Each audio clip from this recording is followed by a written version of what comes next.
This is Makazi Podcast, our topical discussions on urban issues. And today we shall be discussing the debunking of myths and correcting misrepresentations about subdivisions in Kenya.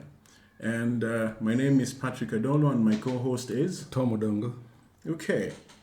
So, Tom Odongo, can you give us a background on this topic? Because I think everyone in Kenya understands how emotive the land question is. Why is it important to discuss the background to such an important issue as subdivision of land? Let me start by trying to make us understand what land is. Land affects individual and collective well-being of a society. And therefore, it is important that land, the way land is used, supplied, and distributed, is governed by public policy, so that we are able to make sure that our socioeconomic development goals are attained through the way that we use land, we distribute land, and we supply land. Without which, then there are two different outcomes that can come. One is that land development can be very contradictory. The second one, land development can deliver sustainable solutions to our needs. But, we cannot be talking about this without understanding some processes, some phenomenal processes around urbanization, around devolution and population growth and so on and so forth. I mean, I think it is important for us to begin to give this some context, a context in which then people can understand why there is a high rate of subdivision of land and why perhaps it appears that policy is in failure. Policy has not been able to influence this since independence. What are the factors, if you like, that have contributed to this state of affairs? Just before I come to that, of course, urbanization is a critical factor, and socioeconomic transformation of a country depends also on how land is utilized, because it's a factor of production. But let me just lay out some foundations on the certain attributes of land that can give us a way on how to proceed. First, land has got certain natural attributes. One is scarcity, the second one is durability, the third one is inelasticity or fixity. And all these contribute to one thing, that as population increases, the scarcity of land continues to increase. Okay? And therefore, you cannot allow the way land is used and the way land is distributed and the way land is supplied without public policy direction. Urbanization is one of the phenomena that put a lot of pressure on the way that land should be used. And in most trajectories, you would find that policies have been developed over time to deal with the way we use land in order to attain certain goals that we think and certain development goals that we think can be delivered through urbanization or that can be delivered through agricultural economy. And we have had several in Kenya. For example, we have had several policy documents, the Town Planning Act of 1948. We have had the Land Planning Act, Chapter 303. We have had the Human Settlement Strategy of 1971. We have had several sessional paper, Physical Planning Act, and right now the Physical and Land Use Planning Act. One outcome that we can say is that all these instruments have not actually achieved what they were supposed to achieve. And that brings us the question to how do we manage land development? Mm-hmm. How do we manage land development? And that is very, very critical, that we must be able to debunk this so that we are able to address land subdivision in specific. So the question around land development remains largely unanswered in this country. The question around the policies governing land development in this country remain unanswered to a large extent.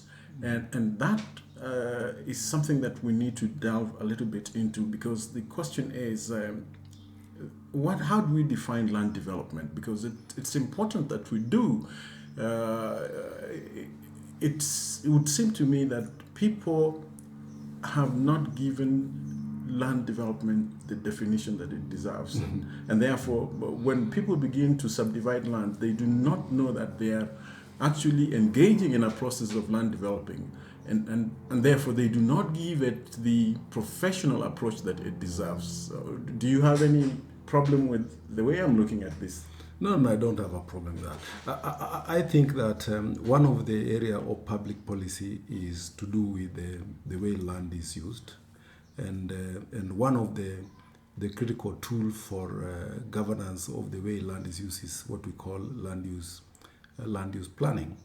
And land use planning is trying to deal with the way in which we can use land to enhance socioeconomic development in a sustainable way in a country.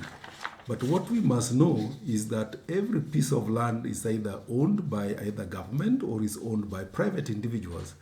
And this same land has got certain attributes that actually entrench private interest in the land. For example, land has I can actually sell land to get income.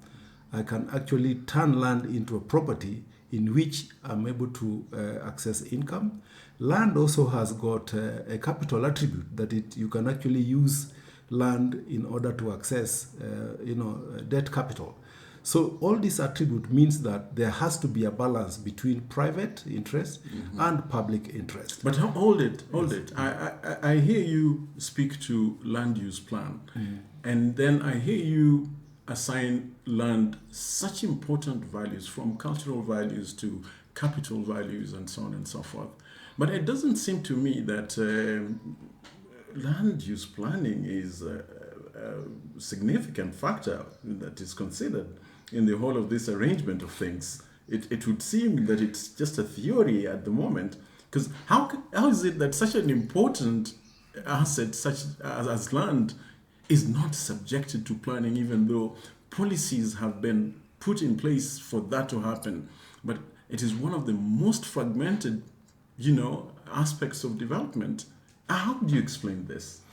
I think historically it appears to me like the tradition of land use in Kenya seem to have emanated from concerns about land administration rather than organizing land use for socioeconomic development. And so land use has had to struggle to find links with influencing development. And that's why you find that most of the outcomes throughout the years since independence, land use planning has not really delivered results that can be spoken about as a bigger contribution to development. So the planning has never been central to the development. So land is a factor in production. Land is an asset. Land is cultural, and so on and so forth. But planning and supplying it to the various activities has not been something that has been considered to be a strategic input into how land is used, owned, sold on markets, and so on and so forth. And that would seem to me to be the issue that needs to capture policy much more than anything else. Yeah, actually, this is an area where we need the discussion should really be able to debunk this, because we are seeing two outcomes that we must worry about. Is that increasingly we are seeing that either in the urban development or in the agricultural economy, we are seeing increasing trends of land developments that are actually contradictory to sustainable development, or responsive to development needs of the society. But also we see some elements of or some aspects of land development that seem to be responding to development needs, which means that we have two contradictory, outcomes. That meaning that we are the policy isn't working. Policy isn't working. But also shows that there is opportunities there for us to be able to restructure the way land is used, supplied, and distributed in such a way that we are able to make the best out of it in terms of development outcome. I like the point that there is an opportunity. Yes. I like the point that you see the dichotomy between rural and urban and probably regional development paradigms and pathways. And I think, to me, what is it that we should begin to be looking at to ensure that not only do we have dead policies or policies that have not been operationalized, there has to be something much more fundamental, because it's not entirely true that policies have not been made and legislation has not been enacted. It seems to me that there is a lack of goodwill on the part of the citizenry of Kenya to approach the development of land in a systematic way, in a manner that ensures the secure futures, and that is informed by the fact that land is not a renewable resource, that when you abuse it, then you're really in trouble because you're not going to be able to retake it. What is it we can do in terms of going forward?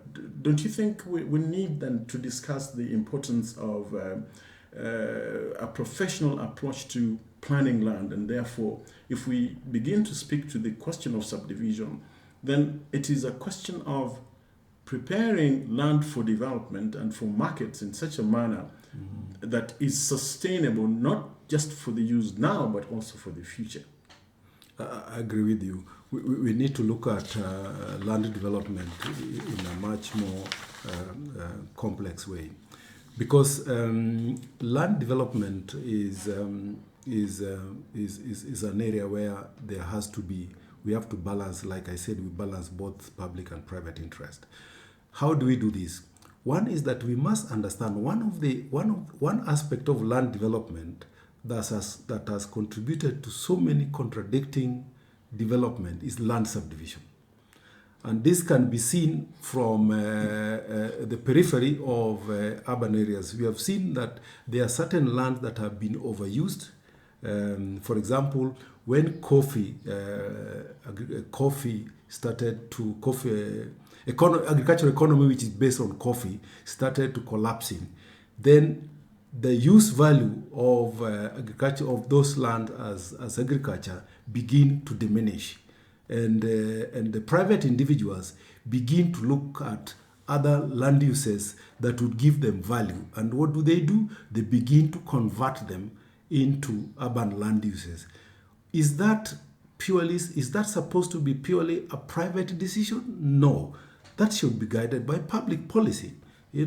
We are also seeing areas within Nairobi where east of Eastlands, where we used to have sisal, as sisal industry used to be very big. Title industry died, and the use value of those properties diminished, and they begin now to look at what are other land uses that can bring value back to land, and then they begin now to subdivide land into residential, both informally and formally.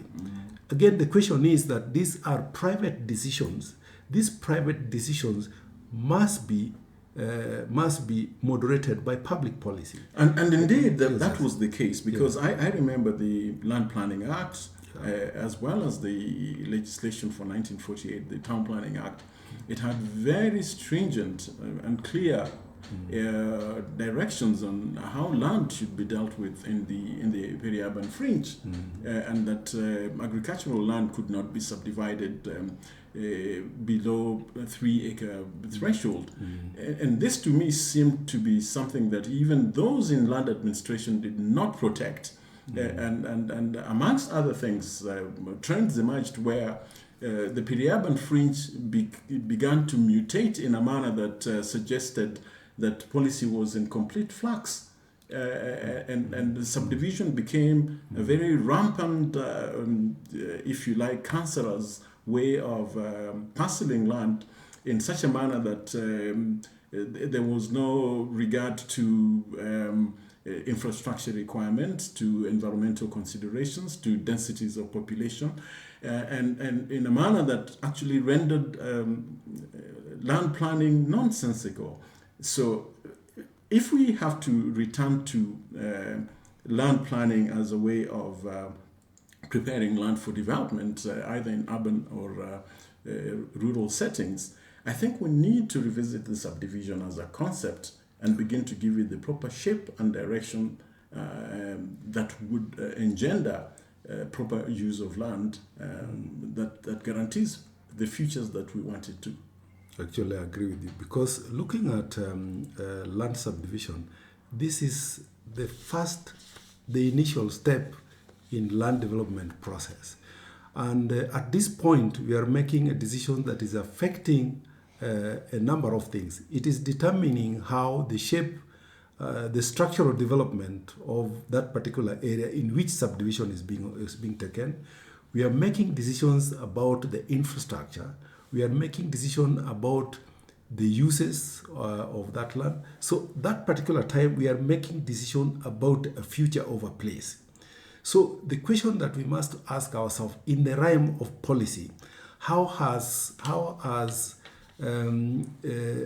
role of expertise Yes. been arranged around influencing how these activities is conducted. But before we go to that, Yes. I want to revisit your take that when we talk about land subdivision, we are actually talking about the objectives of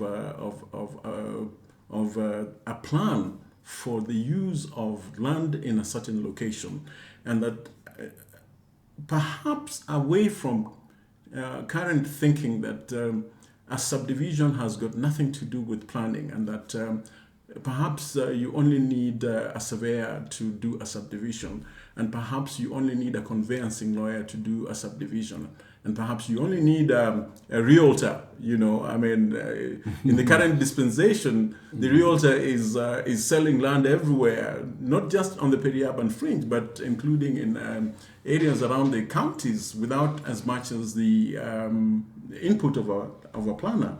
Mm-hmm. And therefore, we are proposing here that a subdivision entails a subdivision plan. So when you speak about a subdivision, invariably you're speaking about a land use plan, which sets out certain things. It sets out, a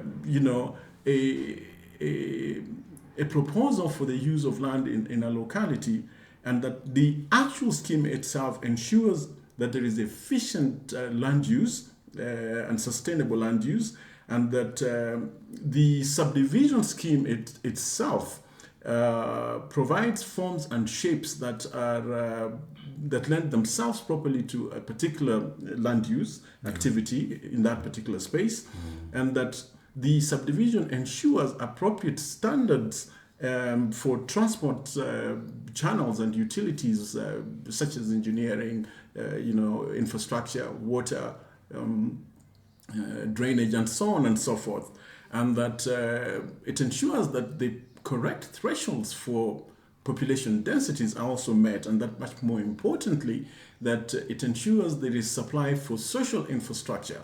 And these things are taken for granted in most subdivisions, because the current thinking is that planning has got nothing to do with subdivisions, and I think that this is something that is very problematic. Yeah, I think right now much of the land subdivision is driven by realtors' perception of supplying land, and invariably planning has been seen as a framework, as providing broad framework, and may not be necessary to influence the way this is done at the level of a single parcel. And that is where the problem comes, because what we do not understand here is that we are dealing with a scarce resource, and we are also dealing with a situation. Let me just give you an example of what can happen sometimes. sometimes people who are not, if you subdivide land without consideration or planning, you can supply it in such a way that within a period of 5 years, the use value has completely declined.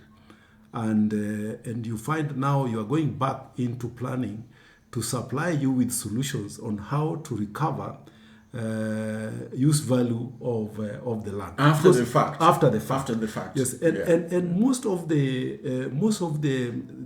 interventions that planning is forced to do is to correct the mistakes that have been done by approaches that negate, That's the point. negate planning consideration. Yes. So seriously, what we must deal with is that how do we entrench planning into land subdivision? Do we understand subdivision in the context of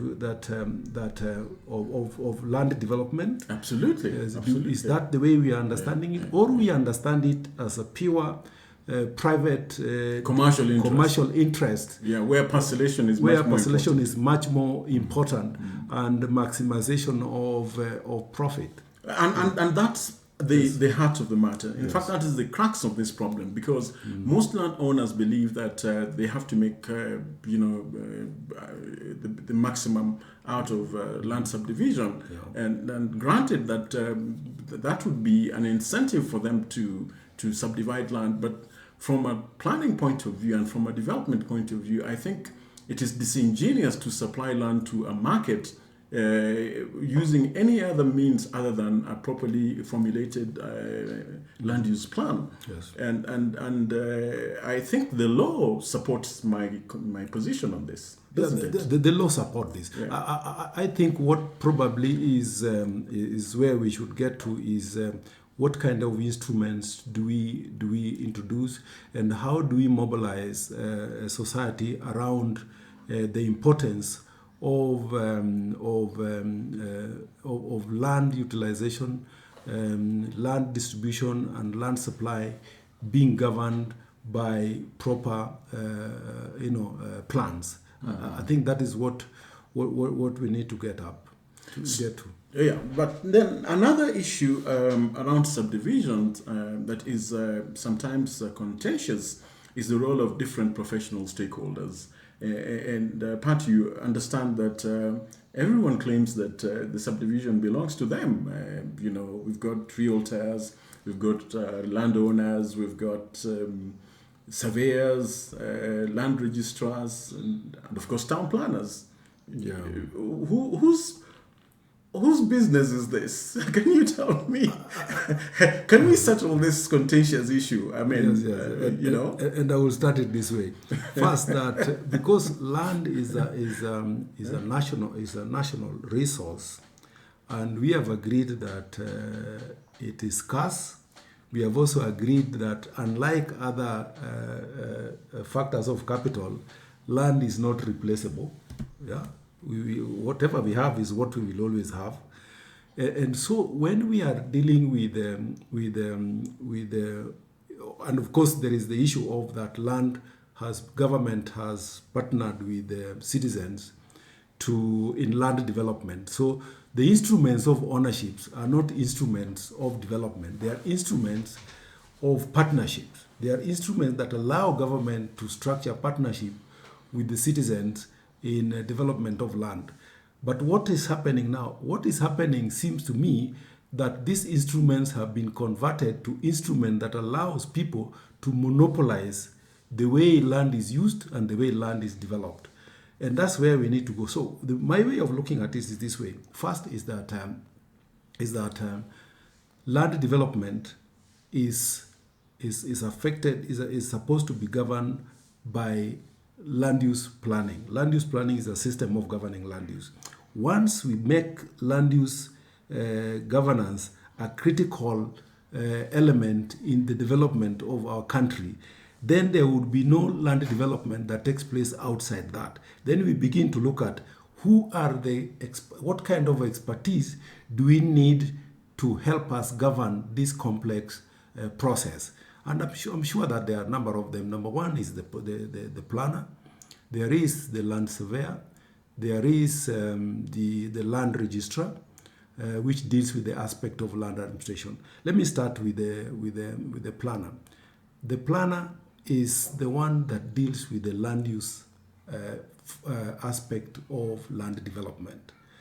And land use aspect of land development is what makes every individual decision at a local level to answer to local development goals, and also to answer to national strategies for our development, without which then everything we are doing is not contributing to the whole that we are pursuing as a nation. So the planner helps the local development objectives to fit into the universe of objectives of development in a country. Yeah. Okay? Yeah. That connection is what the planner does. Yeah. Okay?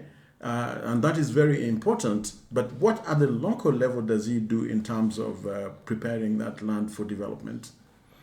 Again, I mean, that's what we have to have instruments at national, subnational, and also local level.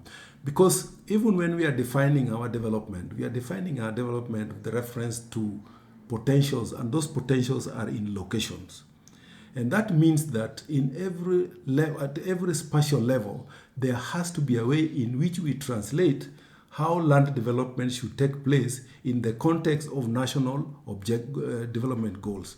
So at every level, we must be able to define that, so that at the point that an individual is coming with a proposal to subdivide land, then the planner is the person to translate that one in the context of the vision that the developer has, and the objective, the development objective at the local level and at the national level. We must be able to link those two. That is how sustainable development outcome is arrived at. Without that, we cannot. People refuse to see this link.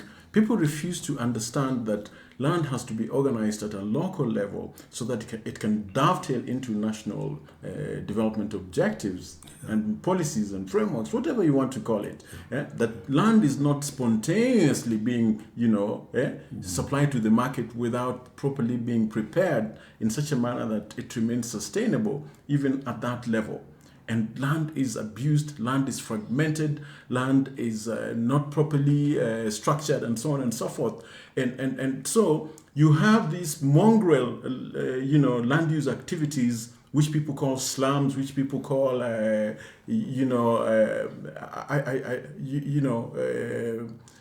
are so many things you can call it. I mean, I'm lost for words, because you see them manifest themselves in the peri-urban fringe, in urban places. You see fragmentation in the agricultural land. But mostly when things go wrong is when people find a place for a planner. Exactly. And I like what you have said. Do you know that there are subdivision plans that a planner can look at and can see that in 5 years, this particular plan will generate a slum? Yes. It can generate a slum. Yes. And the way to fix that is very, very complex, because of course we have got we have gone into certain parts of the urban areas where you may have to do land readjustment in order to correct the challenges that are there, and simply means that at the point of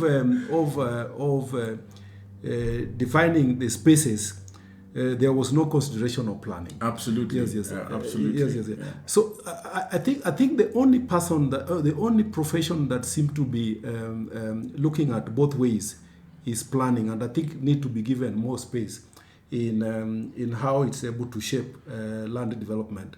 And I'm not trying to dismiss the role of the land surveyor, but I think that the surveyor is what surveyor is transacting is provision of georeference data. Yes. And this data is consumed by both government and private sector in a way that has no conflict.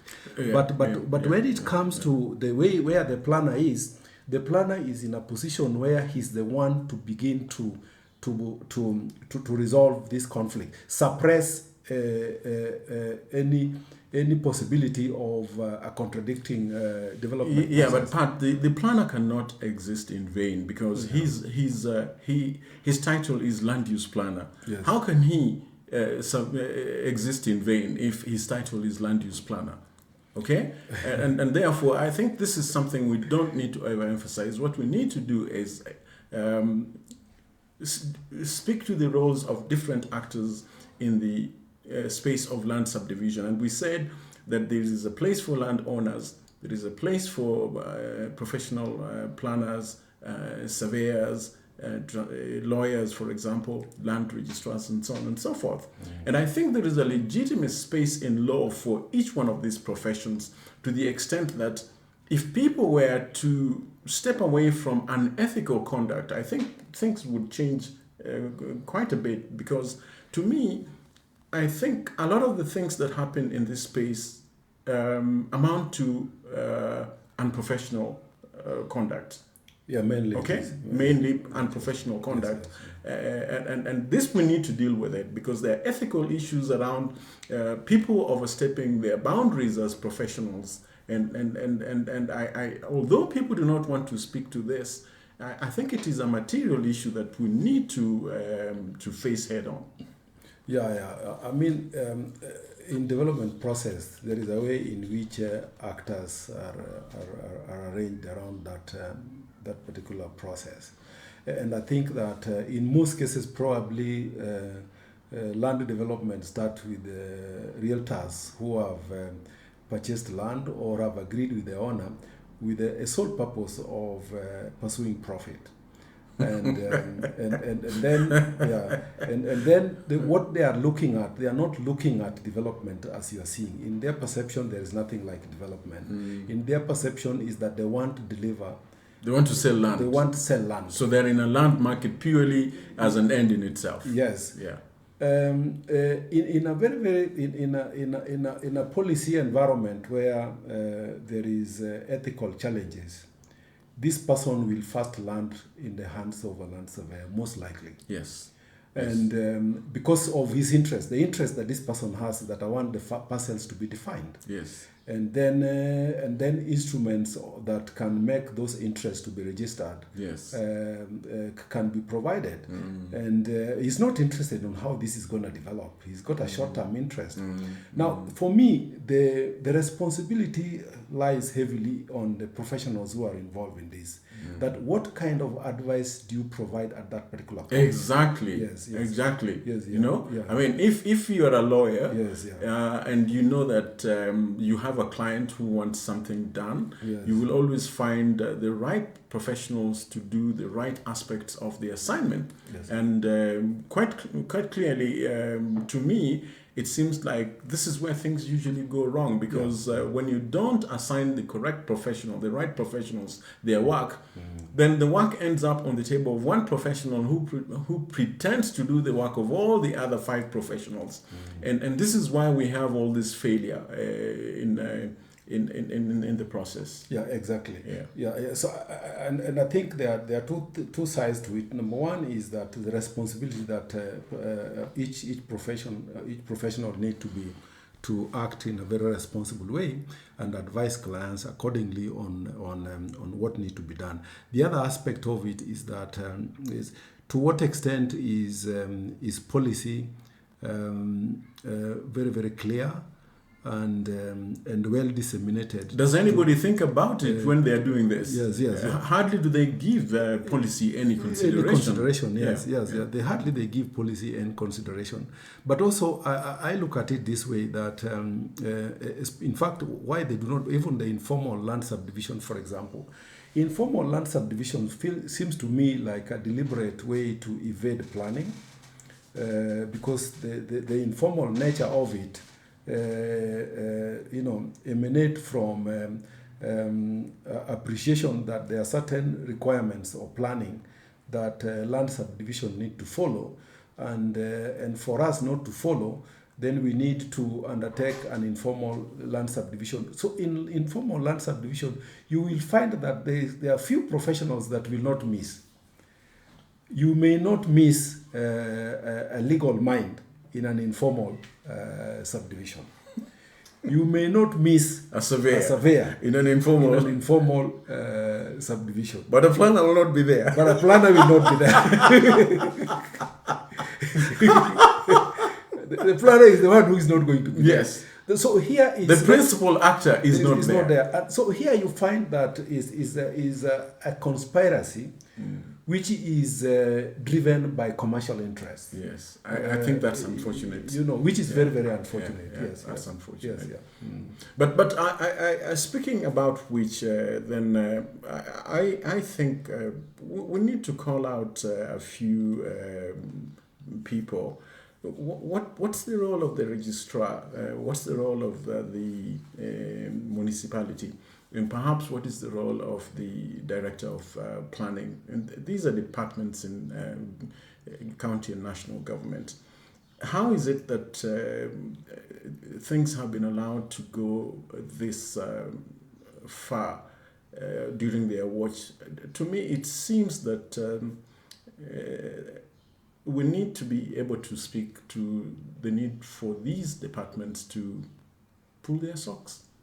Yeah, and Patrick, I think something that is very, very important now is that you have come down to a level of a municipality. The point at which the impact of these subdivisions that are carried out without reference to planning and the future takes place at the local level. And one of the things that you'll find is very, very common at the municipalities is that we have never mobilized sufficient capacity to undertake planning at those levels. In fact, even worse is that planning is not prioritized at that level. Well, we've been there, so we know, don't we? I mean, that worries me that we in most of these municipalities, subdivisions are taking place every day that only involves that are not involving any, do not take any planning consideration, and they are based on maximization of commercial maximization. But is it any wonder that things are in the state in which they are? Because I mean, it's appalling. I mean, it is worse than you think. The situation here is unspeakable, because what's going on there is not acceptable at all. Absolutely. But again, the question that we ask ourselves is that, land supply cannot be solely a function of the land market. I think government has, especially when we are talking in terms of land supply for urban development, government has to play a significant role in this. And that means that planning must be able to provide for a framework in which land shall be supplied for urban development at the rate that demand for it is also growing. And I think that is where there is a challenge here, in the sense that do these municipalities understand that they have got a role to influence the way land is supplied for urban development, irrespective of the fact that land may be privately owned majorly? Do they understand that one? And I think that probably even local instruments that can inform this aspect of land development may have not even been well developed, at that level. So I think there is a challenge there. There is a big challenge there. And I think that this is a very good place to stop, because we have many other interesting discussions around this subject to pursue in the near future. And thank you so much for listening to us. Thank you.